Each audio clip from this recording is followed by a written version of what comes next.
think I mentioned at the end of the last episode that my son was kicking me and woke me up around 3 a.m. So I have watched the last 3 episodes, the drop from 3 o'clock this morning. My friends, this is the only show that we all watch. So we've got a text thread. Well, not all of us, but a good number of us. And they're not caught up. I don't even think they've left the pods at this point. And they have some opinions. I've got one thing to say. And this is what I told them in the text. It's going to be a shit show.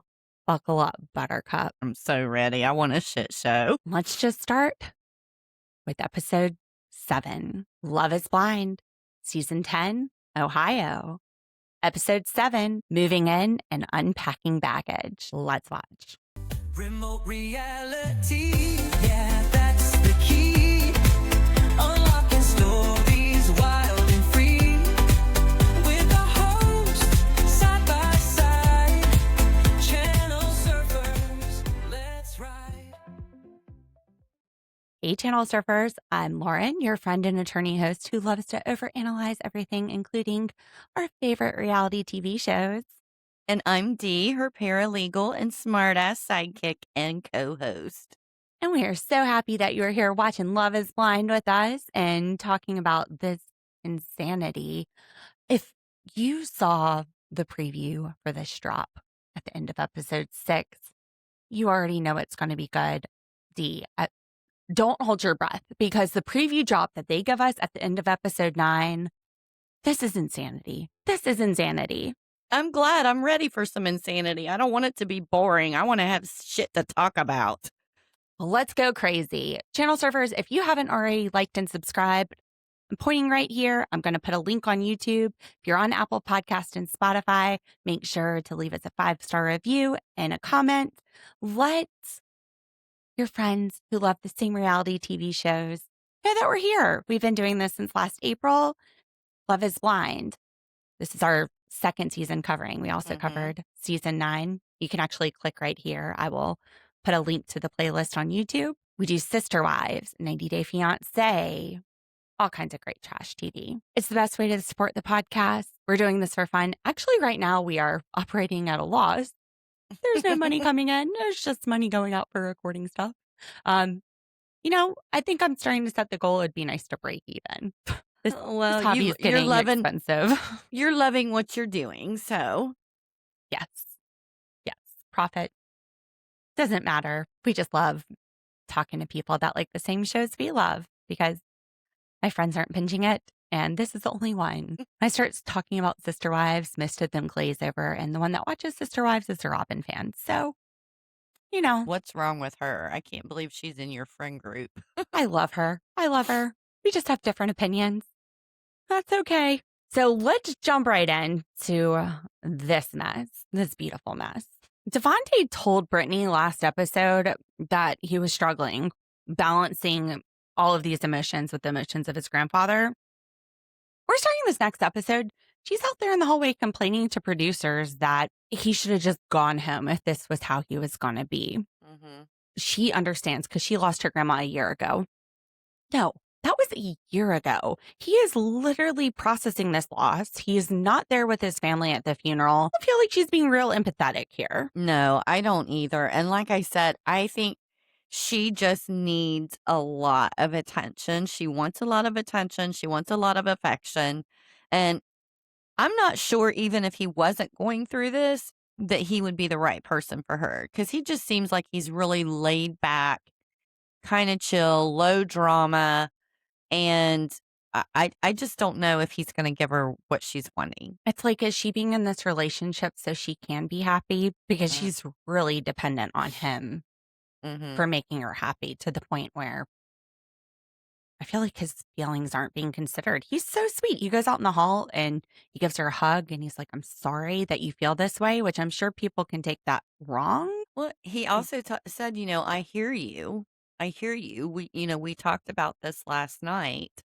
And she even says, I felt validated yesterday, but she's already not feeling it. And it's the same thing. He has to tell her again, it's a lot for me to process all of this. He even said in the pods, this happened, and she reassured him. Brittany reassured Devante that he should stay and keep getting to know her. Yeah. That she would go through it with him. Right. But this is how she's going through it with him. Honestly, he's the one that probably needs some attention from her I with just his wonder emotions. if this was Alex. Last episode saying, you deserve somebody that will make you super happy because I know he's out there. Wink, wink, hint, hint. He got in her head. Alex isn't going to give her any attention either. He's all about himself. He's not even going to listen to her. He's just going to turn whatever she says around into something. But he's short-sighted. Right now, he's gotten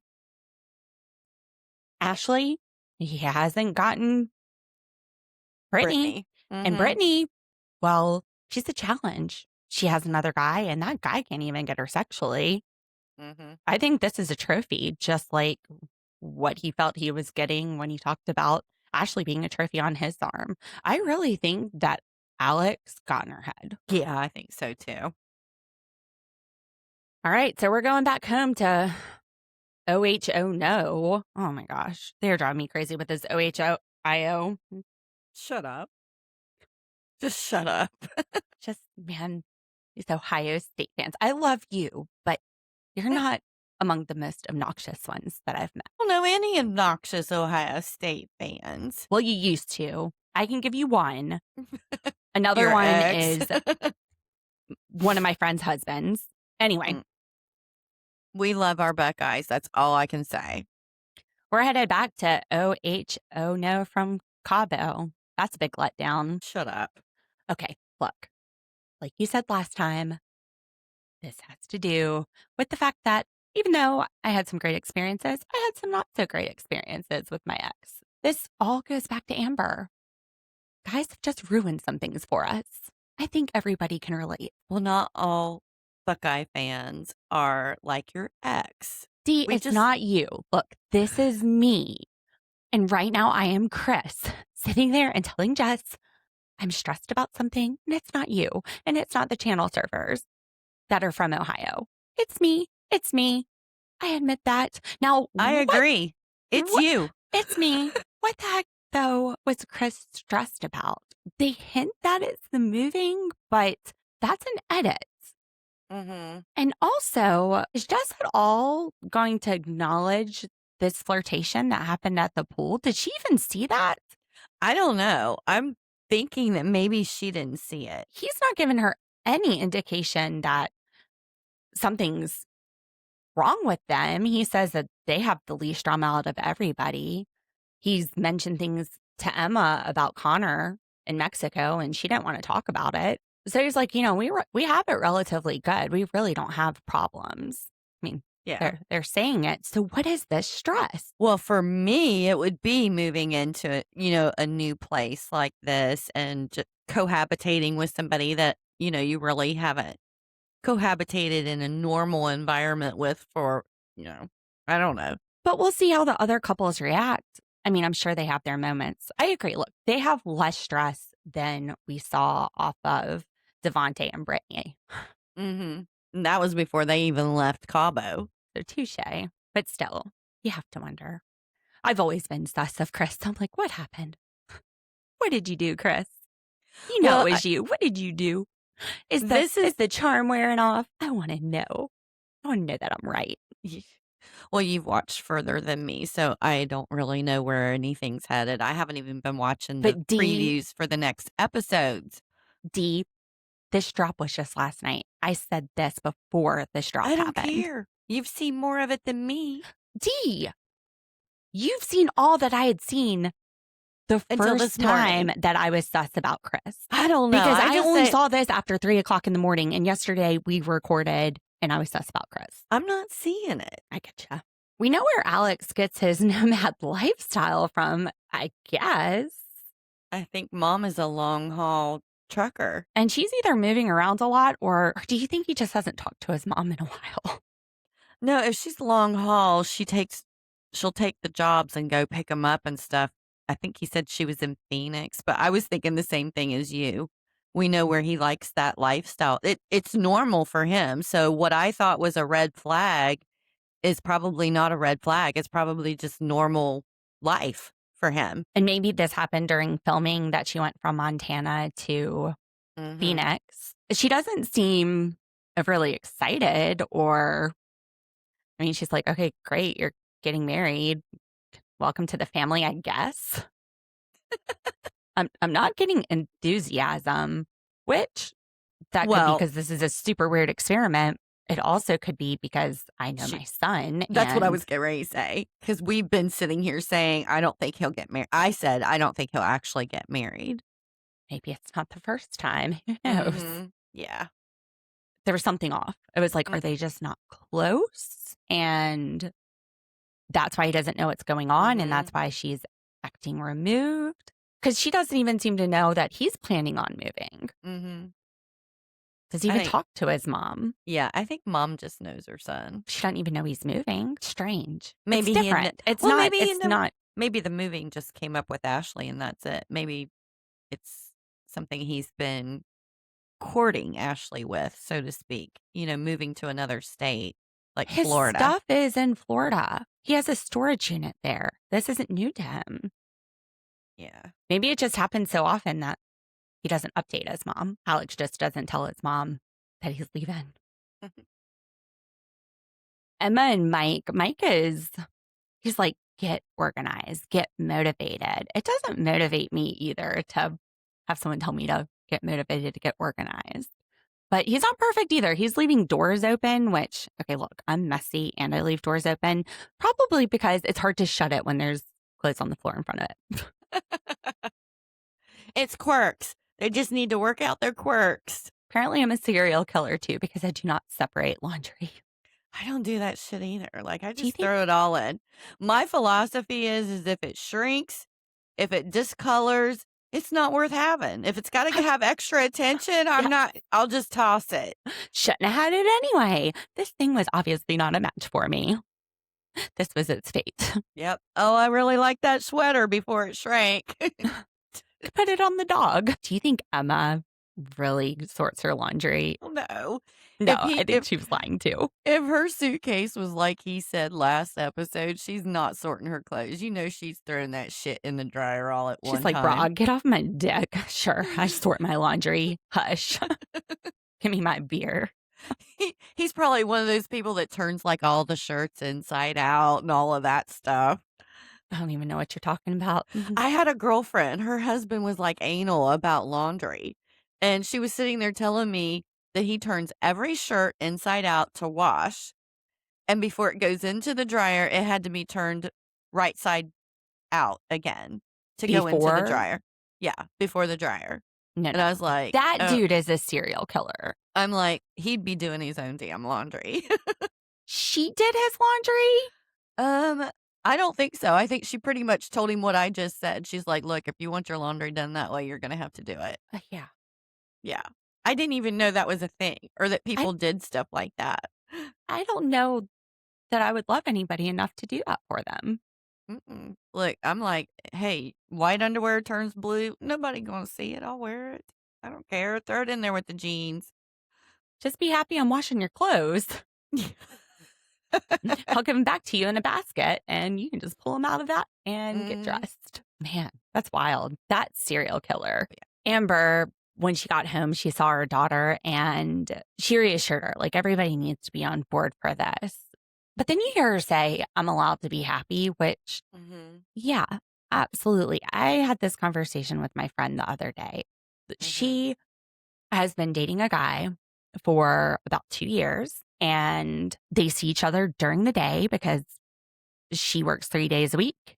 He has his own business. So while her daughter is at school, she lost her husband. While her daughter is at school, they see each other. So she's not taking any time away from her daughter or anything. And took 2 years.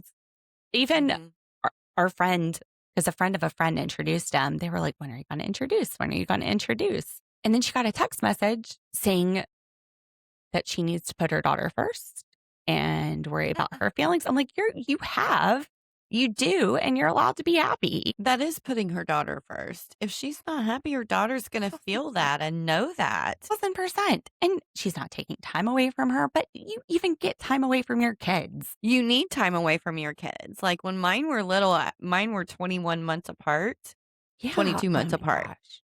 And Imagine. I was like, I had to have a me time. I had to have some kind of a hobby or something that I got away and just did something that made me happy for a few hours, of an evening. And it wasn't every day. It was like once a week. But Amber, you deserve to be happy. Absolutely. Absolutely. And, she's got her dad too. So, yeah, mom needs to be happy. And so does your friend. That's important for her daughter to see that. Kids need happy parents. Yes. So apparently, Bree has had a conversation with Connor about how he needs to be serious. Breezy, I didn't get the feeling she was ever serious. No. When she was in the pods, everything was just joke, joke, joke, joke, joke, joke, joke. Nothing was she was flirty. I didn't really see anything serious out of her. Like, my husband and I are like that. Even during serious conversations, we're cracking jokes. A lot of people do because it's a stress reliever too. Like if you're having a stressful conversation, somebody makes a joke to kind of calm it down. They're seemingly happy in this moment, though, and she's telling him that he's what she wants and he's who she imagines her life with. And he doesn't seem to have any doubts for the moment. For the moment. I don't know. I heard her mention Michigan and I was like, wait a minute. She's the one that was the Michigan fan. I think she went to Michigan. Mr. Brightside. See, D hating on Michigan. Like, I was thinking about Ohio State. It's not everybody. It's just one person, or are you just hating on Michigan? No, you just wait. When I talk about Michigan, it's the same as you talking about Clemson. I actually would pull for Clemson over Ohio State. That's not what I said. Would you pull for Michigan over a different team? So it's not the same. When we see Brittany and Devante, who is this woman? Because she's like, we've got good communication. I feel heard by you. Give her a little attention and she's perfectly happy. Maybe she just needed some consistency, being back home. I mean, going straight from the they pod had to sex. vacation. Maybe they had sex. Maybe that changed her mind completely. Maybe I'll put up with a little bit of shit for this. Put up with a lot. Maybe he did her good. It's amazing what you'll put up with. When it's good. You're right, though. She seems more confident. She's glowing. I wonder.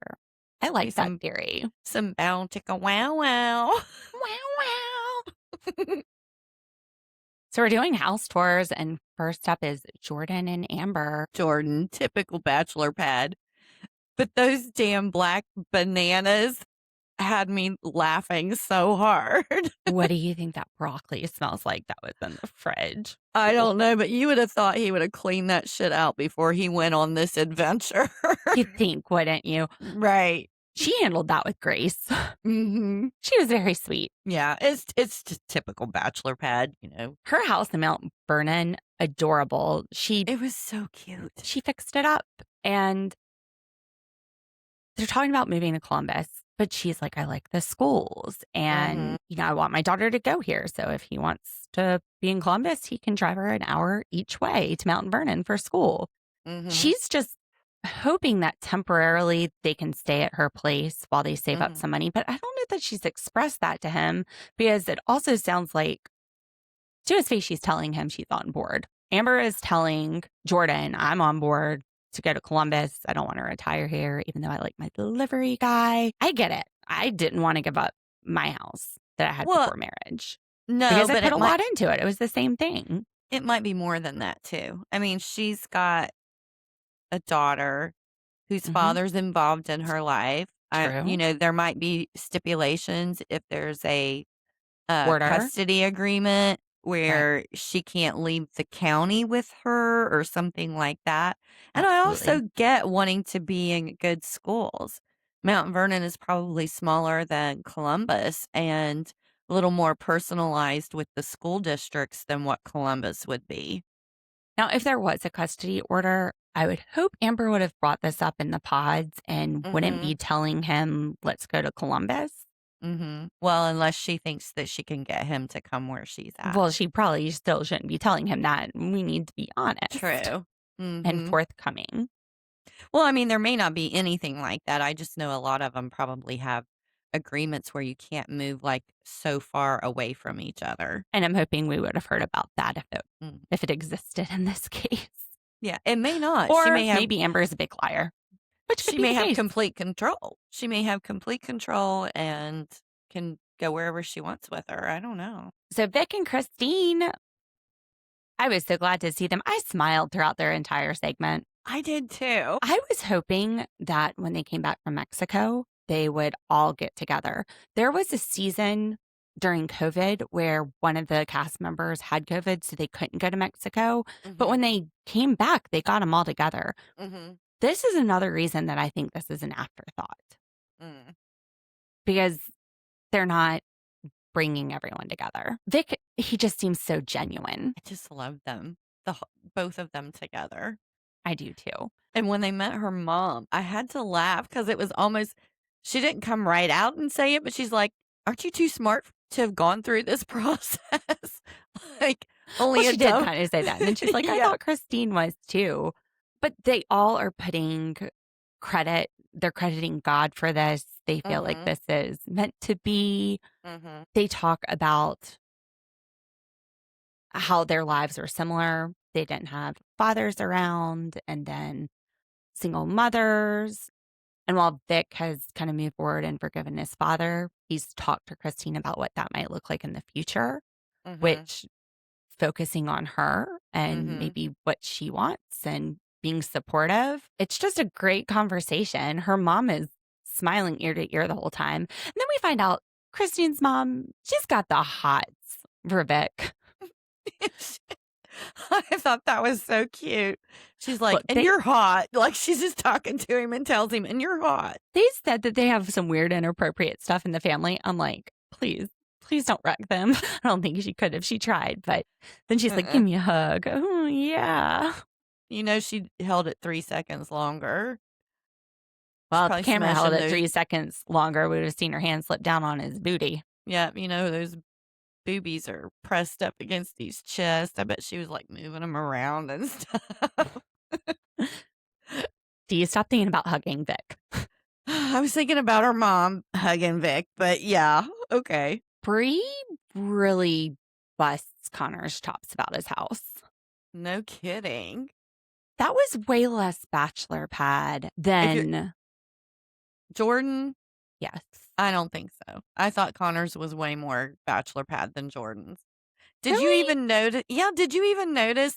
Like, okay, I know she mentioned the keg at the end, but like when she opened the refrigerator, there was like several different types of beer, mostly beer in the refrigerator. Versus Then there was rotten broccoli and black bananas. I'm just chalking that up to him leaving without throwing the produce away. There was when they first walked in the What's door. wrong with the keg? I'm not finished. When they first walked in the door, there was a whole tray of different liquors with the bottles. Then he had the gaming room, which So I'm not he gonna. has a bar.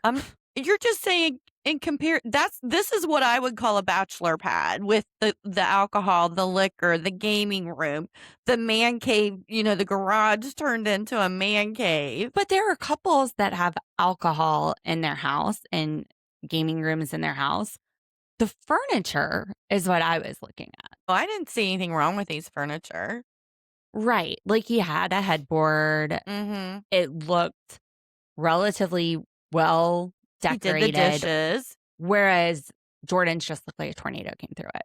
Yeah. Well, I'm just saying in comparison between the two, I thought Connor's looked more like a bachelor pad than Jordan's. I thought Connor's looked more fun than Jordan's. But that's true. Bree busts down his door. She's like, I don't even feel safe here. Boom. I don't know how she popped that lock. I don't know either, but I think we know who the real killer is. Jess, it's not Chris. It's Bree. Oh my gosh. Oh my gosh. Chris and Bree. They're going to be like Bonnie and Clyde. Oh shit. Yeah. They were made for each other. They're supposed to be doing crime sprees together. Oh, this got good. Mm-hmm. Connor's taking it in stride, though. Yeah, she said something to him about being 32 and having a house like that. And I was like, Should be that's for a mean. 24-year-old. Well, when that garage opened and there's just a chair sitting there facing the garage door, I was like, what the heck is going on here?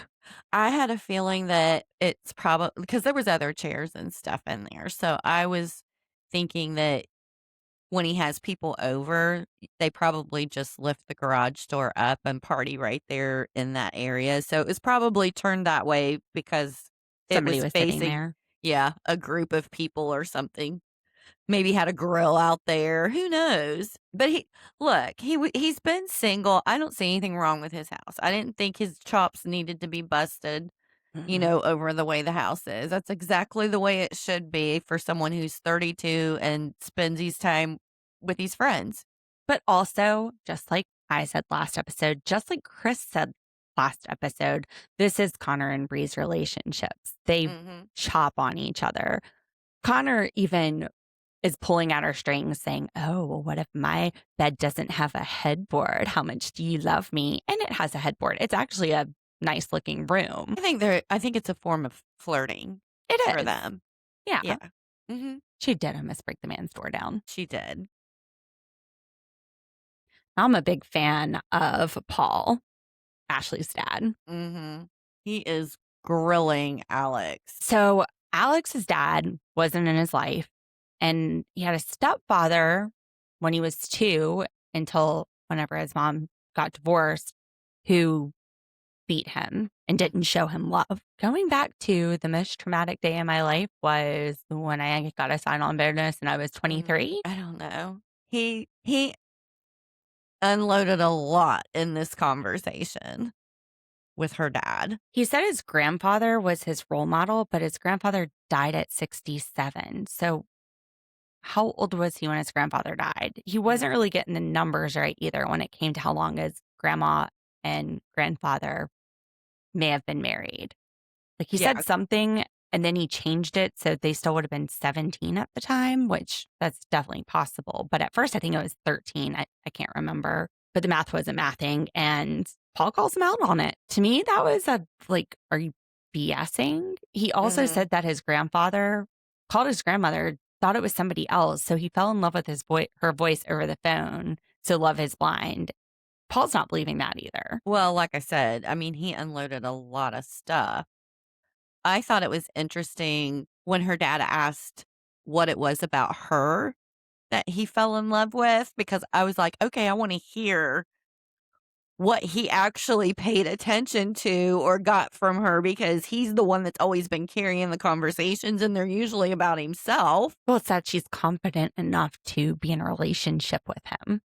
Yeah. I mean, he just basically hit on what anybody would have hit on, independent, smart. Didn't really show me that he knew a lot about her. The non-commitment is bleeding through this conversation. In the last 5 years, he names so many places he's lived, at least 8. And one of those 8 was all over Australia. Jobs everywhere from, he was communication major. He went into finance because soccer didn't work out.